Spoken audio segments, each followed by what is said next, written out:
Welcome back to Unapologetic Exotical Content, where the wigs are synthetic but the reads are authentic, the shade is intentional, and the beauty is unbought and unbothered. Let's get into this psychological takedown because, some of y'all really believe stunning women should act like celebrities just because Beyonce blinks twice without clapping back. People love to use celebs as reference points. Well, Beyonce doesn't respond to haters, or stunning women don't care what people think. First of all, Beyonce ain't saying nothing because she has $1 billion brand to protect and a swarm of stylists on payroll. Not because she can't clap back, but because her burner account already did. Let's be clear, just because she's mute on the timeline, don't mean her group chat ain't on fire. Now, let's address this other delusion. Well, my cousin's best friend's sister is stunning and she doesn't act like that. That girl looks like every other IG filtered lace front ambassador, and the only reason she gets hyped is because women who look like her are promoting her as a decoy to level the playing field. Y'all pick the most accessible version of pretty to gas up because the real stunners make you question your reflection. And when I dig into the background of these truly stunning women, celeb or not, 10 out of 10 have been bullied, ignored, and torn down by jealous, crusty, unambiguous women. Before the fame, they were terrorized. After the fame, suddenly everyone's gawking like they discovered sliced bread. Oh, now she's beautiful? Please. Also, let's kill the idea that we're not clapping back because we're above it. We're not clapping back in public because it can get us fired, ridiculed by family, or have therapists gaslighting us with, maybe stop calling your haters the lace front brigade. The gag is, we are clapping back, privately, from burner accounts, with surgical precision. And y'all feel it.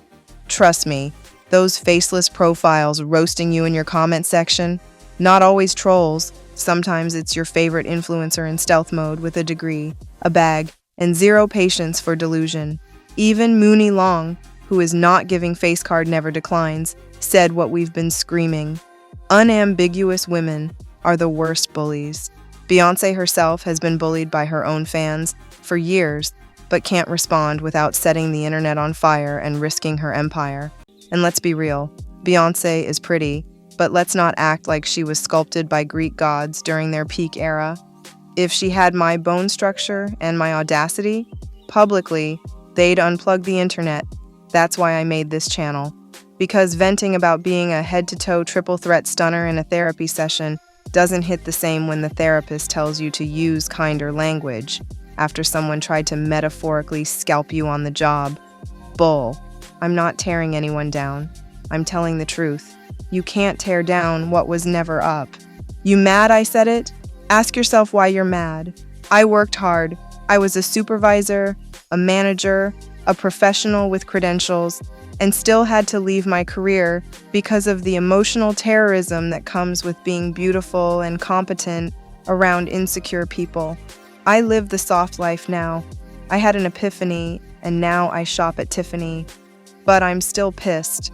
I didn't get bullied by grown lace wearers and overdrawn eyebrow club presidents just to stay silent and grateful. Society trains us to be silent, to shrink, to whisper. But real talk, people aren't mean to stunning celebrities because they're protected by fame, handlers, security, and PR teams. In real life, when a stunning regular woman walks in, you see the shift. The compliments dry up, the shade rolls in, and suddenly you're weird or full of yourself for existing in your skin. They want to push you out of blackness pre-fame, then drag you back in once you're profitable. Push and pull based on their jealousy, and some of y'all fall for it. Let's talk about Anchal Joseph from America's Next Top Model. Beyond stunning. Tyra Banks even said she was the most beautiful woman she'd ever seen, but Anchal had low self-esteem. And why wouldn't she? She wasn't hyped. She wasn't supported. Her peers ignored her because she was too beautiful, so she shrunk herself. She didn't win, and she's not famous. But the less stunning contestants, booked and busy, be serious. So, no, don't hit me with the, if you're so pretty, why aren't you famous? Rhetoric. Most of the women who are famous look regular. The real stunners are either overlooked or bullied into hiding. Halle Berry was prom queen and still said her classmates raised a whole stink over her winning. You know how gorgeous you gotta be for people to start a hate campaign over a tiara? Triple threat stunners don't get praised. They get punished. Before I had a degree, people were a little shady but manageable. After the degree, after the success, oh baby, the claws came out. How dare we be beautiful, educated, accomplished, and sane? You want us to be pretty and broken, pretty and dumb, pretty and dependent, but never all three B's: beauty, brains, and body, with natural hair growing from our scalp and a clear conscience. That's why this platform exists, because every day I see women calling themselves triple threats while shaped like a sad avocado with a synthetic lace crown and a mind as dense as expired oatmeal. You're not a triple threat, you're just threatened. Here's your gentle reminder, delivered with love and lace. We are better, period. And saying it out loud isn't arrogance, it's accuracy. You're not delusional or conceited, you're just painfully clear. And clarity makes the dusty itch. You have survived another dose of unapologetic exotical content. Stay glowing, stay knowing, stay unbothered, and stay burner account ready.